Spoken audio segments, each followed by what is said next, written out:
Deus quer que você reine. Cristo é a nossa redenção.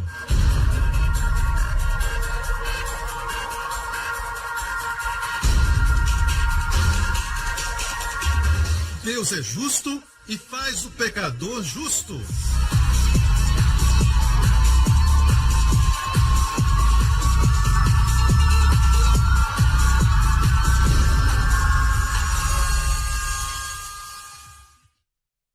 No último programa, bendito o que vem em nome do Senhor, quando usam palavras como essa, o inimigo é paralisado. Ele não pode se mover na sua vida. Que coisa incrível, quando Jesus vem, salvação vem. Quando Jesus vem, prosperidade chega. Aleluia! Hoje com o pastor Joseph Prince. Betânia era para Jesus a sua segunda casa. Não dá mais para ir para a cidade de Betânia. É dos palestinos. Mas ainda dá para ver o caminho que Jesus tomava. É muito lindo. Certo? Jesus subiu para o céu de Betânia, desceu o Monte das Oliveiras e ele foi até chegar em Betânia e depois subiu. Ele amava Betânia, era onde estava a casa da família que ele amava, Lázaro e suas irmãs, Marta e Maria. Era uma casa simples, mas era a segunda casa de Jesus. Eram pessoas que sabiam quem ele era, o amavam. Amém. E toda vez que ele não ficava em Jerusalém, ele ia para o Monte das Oliveiras e depois Betânia. E aqui ele estava em Betânia, perto de Betfagé, junto do Monte das Oliveiras, enviou 2 dos seus discípulos e disse-lhes: ide à aldeia que está defronte de vós. Eu já parei lá e olhei para o outro lado, e eu vi a cidade. E logo que ali entrardes, encontrareis preso um jumentinho, sobre o qual ainda não montou homem algum. Soltai-o e trazei-mo. E se alguém vos disser por quê fazeis isso, diz-lhe que o Senhor precisa dele, logo o deixará trazer para aqui. E foram e encontraram o jumentinho, preso fora da porta. Quando ele voltar pela segunda vez, não será um jumento que ele vai montar, mas um cavalo branco. Amém? E foram e encontraram o jumentinho preso fora da porta, entre 2 caminhos. Entre 2 caminhos. E o soltaram. Eu vou mostrar para vocês o vídeo, ok? Vejam isso. Os 2 caminhos. Isto que você está vendo com a torre lá em cima, Monte das Oliveiras. Ok? Jesus desceu do Monte das Oliveiras e ele chegou até Betânia, Betfagé. E olhando mais adiante, você vai ver os 2 caminhos. Ok? Certo. Dá um zoom até aquela doma verde. Ali estão 2 caminhos. A estrada ainda está lá. Você vê uma moto passando ali e tem uma bifurcação na estrada. Ali estão os 2 caminhos. Ali estava o jumentinho, amarrado ali. Jesus estava aqui em cima e disse: podem ir lá, tragam o jumento. Ele foi preparado para este momento. E se o dono perguntar, quem pediu? O Senhor. Ele vai entender. Ele se assentou ali. Quando você vai a Israel, tudo se encaixa. Você diz, uau, tudo se encaixa. Então de lá, Jesus se assentou no jumentinho, as pessoas lançaram ramos de palmeiras. E hoje algumas pessoas em algumas igrejas continuam usando as folhas de palmeiras. E eu falei para os meus pastores que se levantarmos as mãos, estamos fazendo o quê? Deixa para lá, tudo bem. Mesmo assim, bem. Enquanto eles lançavam os galhos de palmeiras, eles clamavam, Hosana, Hosana, Hosana, que quer dizer, salva-nos. Hoshiana, Ana Adonai, Hoshiana, Ana Adonai, Hashiliakla. Que quer dizer, prospera-nos agora, salva-nos agora. Mas infelizmente eram somente crianças e os discípulos e os que creram nele quando ele ressuscitou Lázaro. Mas toda a cidade de Jerusalém e a liderança o rejeitaram.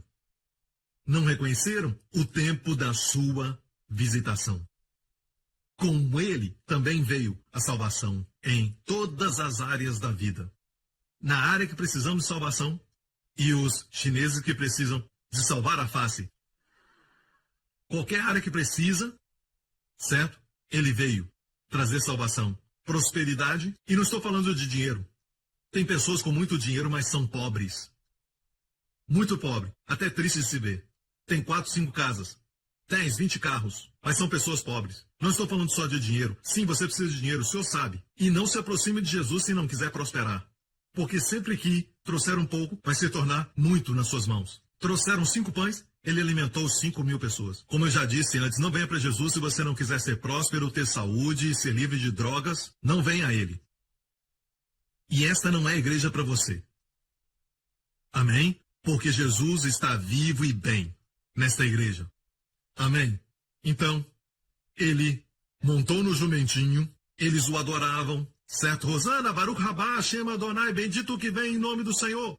E a Bíblia diz, mais em frente, e eu já li essa parte, mais embaixo, quando se aproximaram, ele viu a cidade e chorou sobre ela. Deixe-me falar algo sobre a liderança aqui, líderes. Eu falava isso com os pastores numa sala. Sabe, quando as pessoas te elogiam, as pessoas em volta estão te bajulando, estão erguendo a voz e clamando, exaltando o seu nome. É fácil para você chorar? Rodeado de elogios? Mas quando o jumentinho começou a descer, e alguns já estiveram ali em Israel, quando ele desceu, ele parou e olhou para Jerusalém. E Jesus chorou sobre Jerusalém. Agora, existem duas palavras para o choro de Jesus. Uma foi quando chorou no túmulo de Lázaro. O versículo mais curto da Bíblia, Jesus chorou. Toda competição de memorizar verso. Na escola dominical, quando alguém perguntava, quem pode falar um verso de memória? As primeiras 5 mãos vai ser Jesus chorou. O versículo mais curto da Bíblia. Mas quando Jesus chorou no túmulo de Lázaro, foi um choro silencioso, suas lágrimas desceram. Choro silencioso.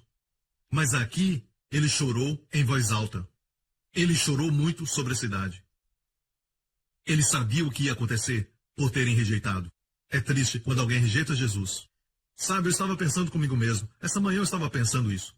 Algumas pessoas aceitam Jesus, outros não aceitam. Sabe o que eu estou dizendo? Eu sou salvo, minha família está salva e muitos que eu amo também.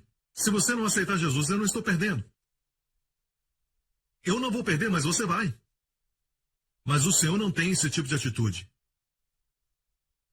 O Senhor deixa as 99 para buscar a perdida. Para Ele é uma perda. Ele te ama. Ele não é como nós, aceita ou não. Eu só sei que eu já estou salvo. Ele não tem essa atitude. Ele realmente ama. E Jesus chorou sobre Jerusalém. Agora, alguns perguntam isso. Por que Deus não nos protegeu? Por que não protegeu aquele e aquele outro?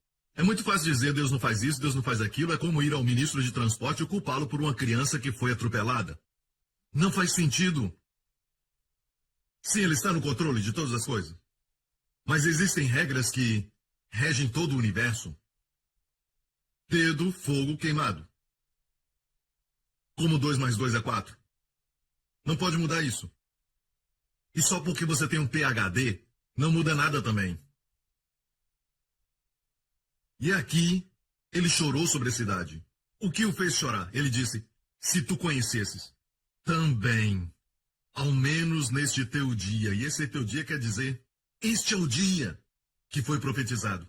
Este é o dia de salvação. Este é o dia de prosperidade. Envia agora, quer dizer, nesse dia. Este é o dia que fez o Senhor. Se tu conhecesses nesse dia o que te preparei, o que a tua paz pertence.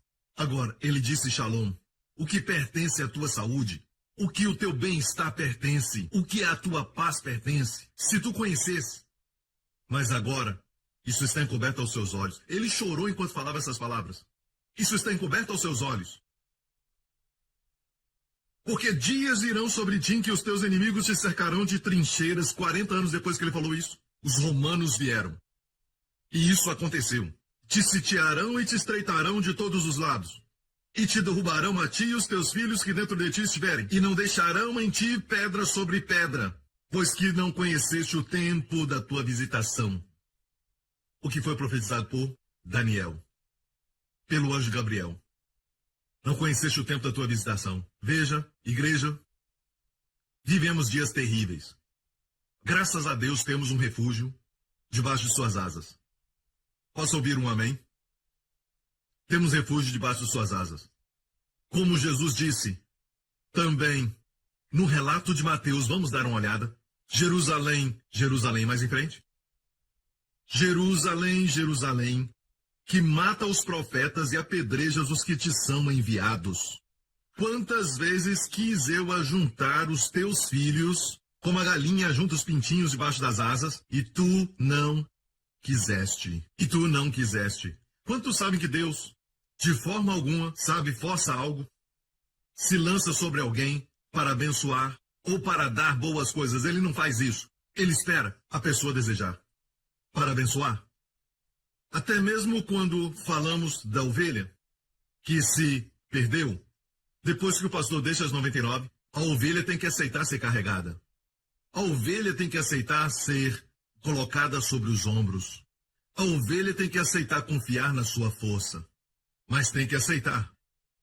Tu não quiseste quer dizer, tu não aceitaste que eu te protegesse. Eu não estou falando para você se proteger. Eu estou dizendo que eu vou te proteger. Igreja, ele está falando agora, nestes últimos dias, neste mundo que está terrível, certo? Não dá para saber o que eles vão fazer, qual a ideia que eles têm para o próximo avião. Ah, pastor, eu não voo mais. É assim que se vive? Não, meu amigo, está regredindo e não progredindo. Amém? Não, o jeito é encontrar refúgio debaixo de suas asas. Sabe que Boaz falou para Ruth? Uma linda declaração. O Senhor vai te recompensar por buscar refúgio debaixo de suas asas. Amo isso, o Senhor vai te recompensar. O Senhor vai te recompensar por se refugiar debaixo das suas asas. Ou seja, quando você faz isso, ele diz, obrigado. Que Deus! Que Deus! Quando eu era um garoto, não importava, certo? Se minha mãe estava usando um perfume chamado Chanel número 9 ou outro, quando acontecia uma tempestade, eu pulava na sua cama e entrava debaixo dos seus braços. Não ria, você fazia o mesmo. Ali era o meu lugar de refúgio, debaixo das asas da mãe. Amém. Quanto mais o Senhor. Amém. História real. Um fazendeiro teve o seu celeiro todo queimado e depois que o fogo apagou, ele foi caminhar, triste com aquilo, olhando para tudo que estava queimado à sua volta. E ele viu o que parecia com penas que estavam totalmente queimadas. Ele empurrou aquilo com os pés. Quando ele empurrou, era uma galinha que morreu queimada. Mas debaixo dela, debaixo do seu corpo, saíram vários pintinhos de debaixo dela. A galinha morreu protegendo os pintinhos do fogo. Foi o que Jesus disse: Jerusalém, como eu queria vos ajuntar como uma galinha ajunta seus pintinhos. Você já viu uma galinha? Eu tinha o costume de viver quando morei na Malásia por uns anos. Sou singapuriano, mas morei lá por alguns anos. Meu pai trabalhou na Malásia por alguns anos e tínhamos um jardim, um quintal. E eu sempre corria atrás das galinhas e até matei algumas. E quando o vizinho perguntava quem matou a galinha, eu colocava aquela cara de inocente. Eu tive que me arrepender de muitos pecados, sabe? E eu me lembro dessa galinha. E posso entender por que eles falam que a galinha é estranha, porque você corta a cabeça e elas continuam correndo de um lado para o outro. Já viu uma galinha correr sem cabeça? Elas ficam correndo para lá e para cá. Perderam a cabeça, não sabem que estão mortas. Depois de um tempo descobrem isso e morrem. Eu já vi galinhas e por isso usam a expressão você é uma galinha, porque tem medo. É uma galinha, certo? Mas quando elas têm pintinhos, uou! De repente elas olhavam para mim e abriam as asas. E corriam atrás de mim e eu começava a chorar. Certo? Quando tem pintinhos, elas não têm mais medo, eu te digo isso. Jesus disse como eu queria vos ajuntar como a galinha. Ele falou, galinha, ajunta seus pintinhos sob suas asas para proteção. Mas tu não quiseste. Mantenha isso em mente. Todo mundo que diz por que Deus, por que Deus, por que Deus, por que Deus, dá para eles esse verso.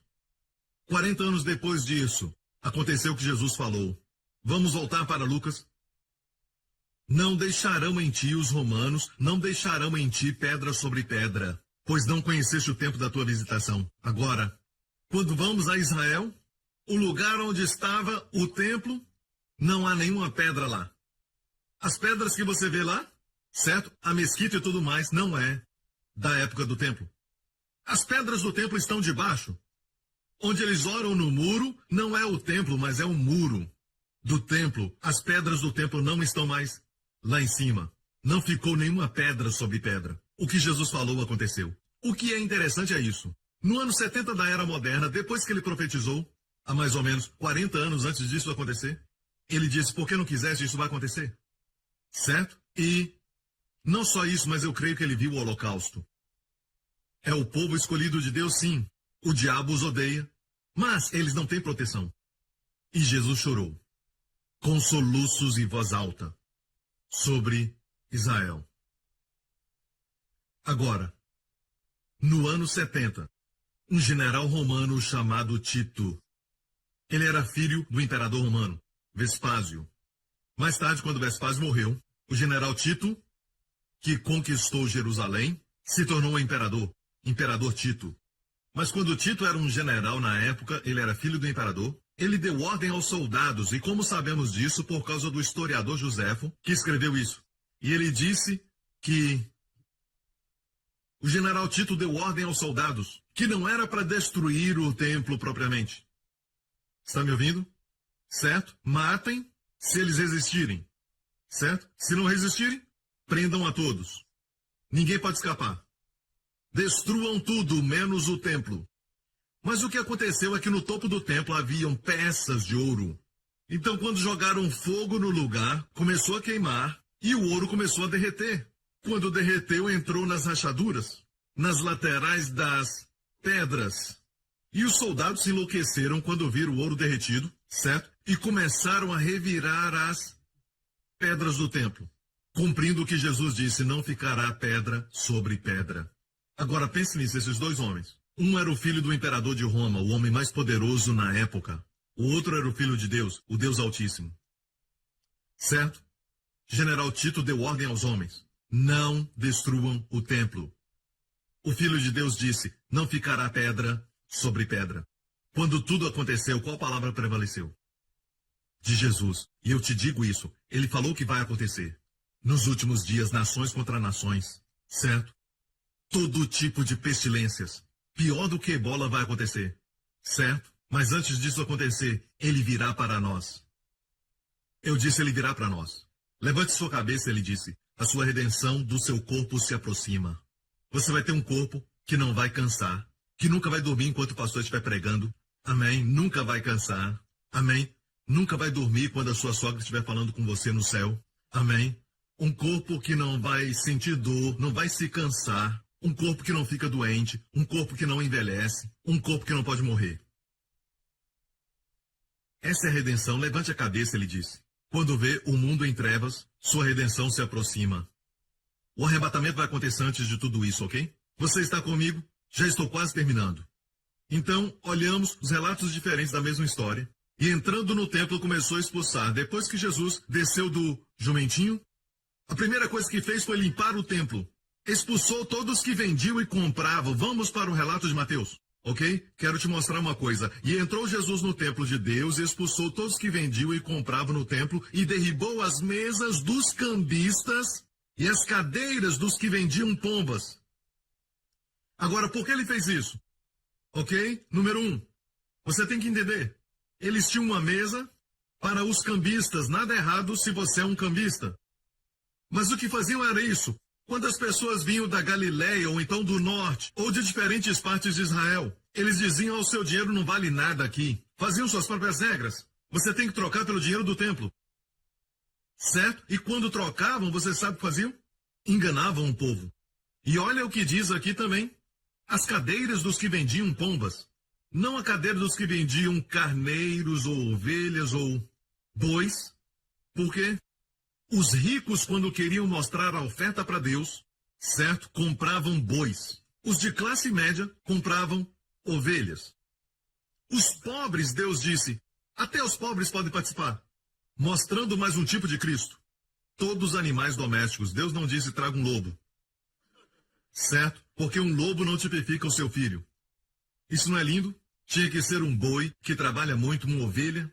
Certo? Um animal manso, paciente, humilde. E Deus disse, se o pobre não pode trazer algo, pode trazer um par de aves, um par de pombas. E naqueles dias, até mesmo as crianças já sabiam pegar pássaros. Eles não compravam, mas no templo eles estavam vendendo. Ou seja, quando alguém trazia um pombo ou uma pomba, eles diziam, não, está com uma mancha, você tem que comprar o nosso. Você entendeu? Eles estavam roubando do povo.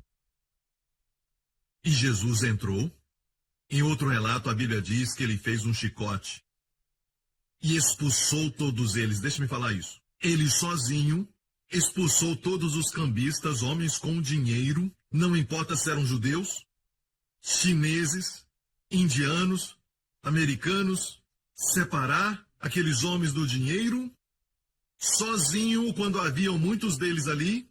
Não é esse tipo de homem. Vocês querem me seguir? Você entende? Ele era um homem de verdade, ele derrubou as mesas e expulsou todos eles. E ele disse, para eles está escrito, a minha casa será chamada casa de oração, mas a transformastes em covil de ladrões. Um covil de ladrões, ele disse.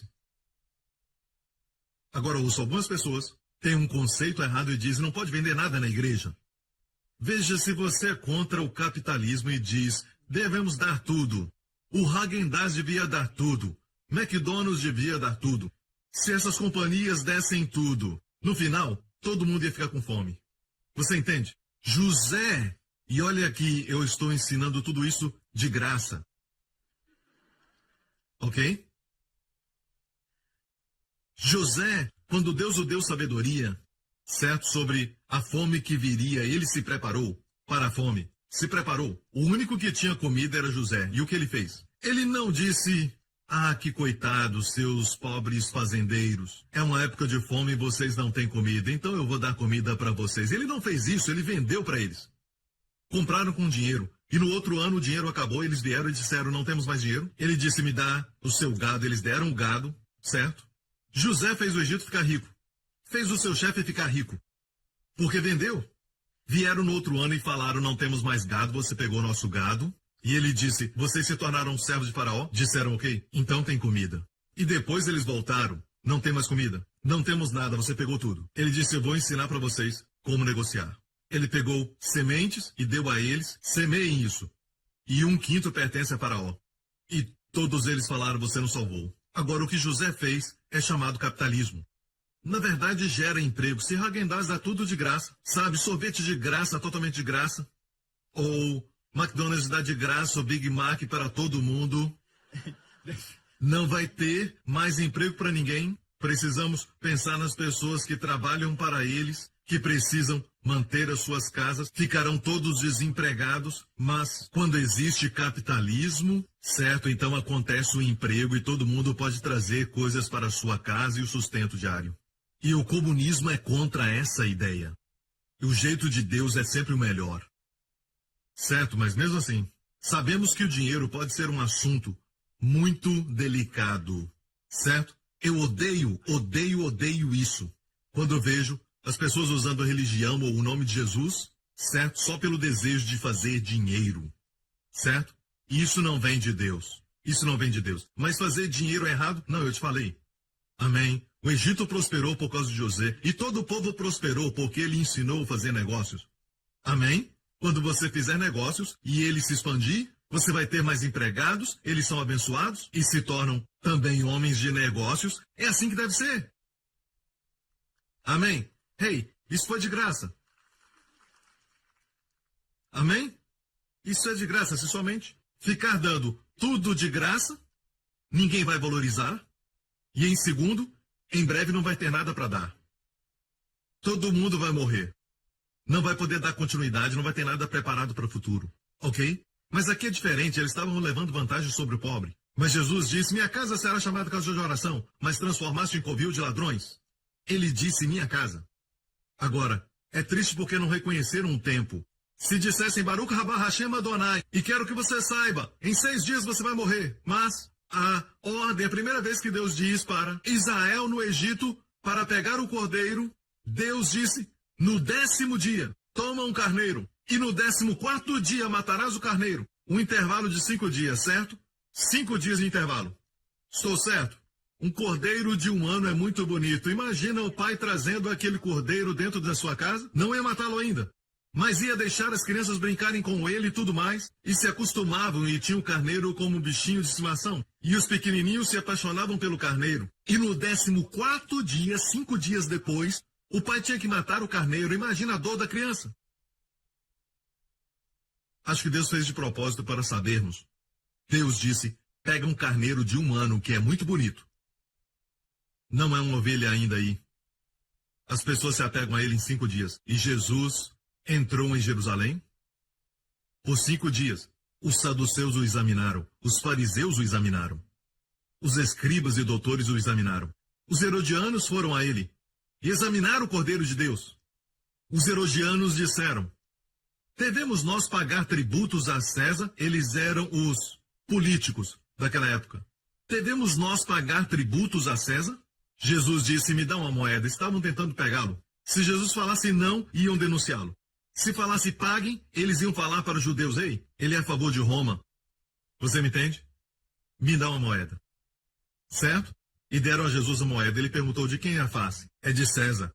Então ele disse: dá a César o que é de César, e deem a Deus o que é de Deus. E os herodianos saíram envergonhados. Examinaram o Cordeiro de Deus. Os próximos foram os saduceus. Os saduceus se aproximaram de Jesus e eles não acreditam na ressurreição. Eles são como alguns modernos que não acreditam em milagres, não acreditam em nada.